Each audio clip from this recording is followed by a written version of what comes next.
Thor Ragnarok. It should go worth noting that I liked this movie. I thought it had a lot of great callbacks, great action, some really good suspense within its climax. But to me, it doesn't hit that sweet spot for me like it does for so many others who are talking about it. The tone of this movie is radically different from the first two, and the obvious example being the comedic aspect. And if you watch this right after seeing the first two movies, you'll know what I mean.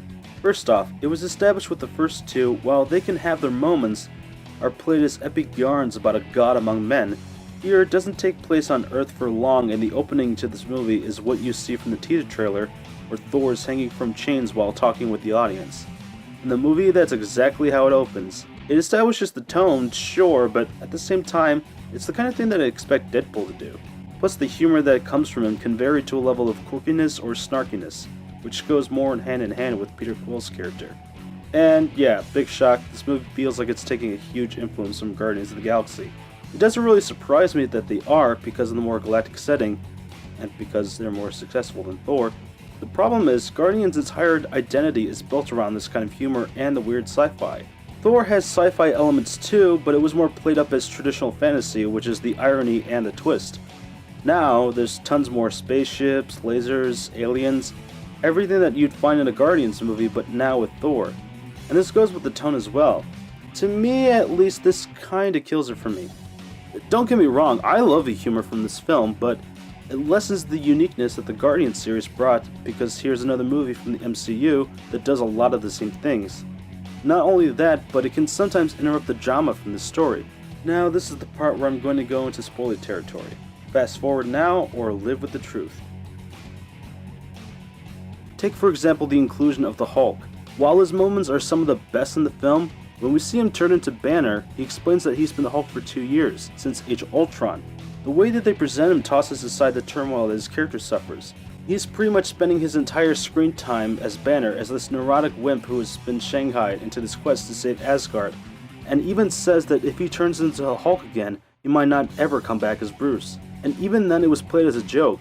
This is not only frustrating because those 2 whole years that Bruce has been the Hulk could have been its own movie, but it could have been a more dramatic plot point. That if he goes the Hulk again, he may never be the same. It makes me think of Banner as that kid who was forced by his best friend to ditch class with him when he just became the leader of the High Honor Society. And this kind of breaks what Banner's character has built up to, all for the sake of being a part of this movie. It could have worked better, and what we got with him was alright, but there were aspects to this that hold it back from being great. Speaking of, this also goes with the relationship between Thor and Loki. Odin dies in this movie, and before he did, Loki marooned him on Earth where we catch up with him, only to die. Thor is pissed at Loki for obvious reasons, but before he could really have at him, Hela, the villain of this movie, shows up. The plot essentially gets in the way of letting that drama build, and it's from there that Thor and Loki team up against her in this disingenuous way almost. At least in the Dark World, it was out of obligation, and Loki was more conniving then as well. Now he's an anti-hero, which wouldn't be so bad, but this movie doesn't let the tension blossom the way it should. The only comparison that I can bring up is the relationship between Gamora and Nebula in Guardians Volume 2. The moment where Gamora saves Nebula and where Nebula says, "I just wanted a sister." That was powerful. That movie had just the right lines and let the plot go for a bit to let them breathe. By the end, Gamora and Nebula toss aside their differences and open up about their father, who forced them to fight one another. We get something close to that in a scene where Thor and Loki are in an elevator together, but it doesn't hit that sweet spot where these two characters develop. Loki ignores Thor's attempt at confronting him about what they've been through, almost as if the writers tried to have something going, but chose to continue the plot like nothing happened. While Thor becoming the new king and Loki being cool with him as the king is technically development, it just kinda happens as the plot continues. Like I said, the elevator scene could have been the leeway into that. It was here where I saw a crucial opportunity for a really great moment between these two, but Oh, and by the way, the Warriors 3 get axed off very early in the film, in a very rushed and unceremonious way. And Sif doesn't show up at all, but Valkyrie does. Honestly, I found her character boring, honestly. I'm sorry. Her backstory doesn't pack as much of a punch as it should, and outside of being an Asgardian who returns to Asgard, her connection with Thor falls short. Not a good replacement for Thor's buddies, which he never acknowledges at all while his home is being destroyed, by the way. And Jane doesn't either, which is addressed that she dumped Thor, which, alright, not a huge loss. So it's not just the comedic tone now, but the plot as well is what's getting in the way of a lot of the good, juicy drama. Even the destruction of Asgard is played up as a bit of a joke by this new Rockbiter looking character. Alright, this guy was genuinely funny, I admit, but the drama is once again sucked out and there's less of an impact seeing Asgard being blown to shreds. This was Thor's home, his kingdom, everything that made who he was, and his reaction could have been a lot better too.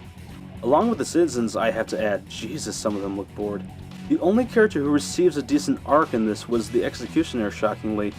Alright, at this point, you may think I hate this movie, but I don't. Honestly, I'm surprised it was as funny as it was.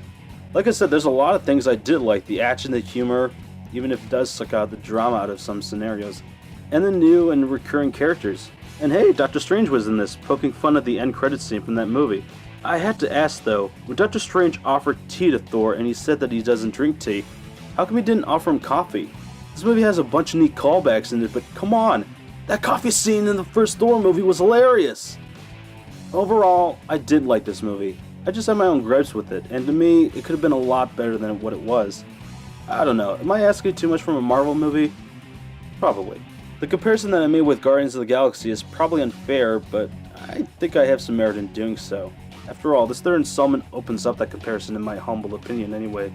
But the moments in here are really good if you're a Marvel fanatic like me. The shift in tone may throw some people off, but I think after something like The Dark World, it's a more welcome change to most, I'd say. So, when all is said and done, I'm probably going to give this a 4 out of 5. So what'd you think of Thor Ragnarok? Let me know what you thought. Do you agree with me? If you don't, that's fine by me, just don't be afraid to state your case on why you thought it was so good. I'll see you all later, and would like to wish you a Fantasmic Day. Peace.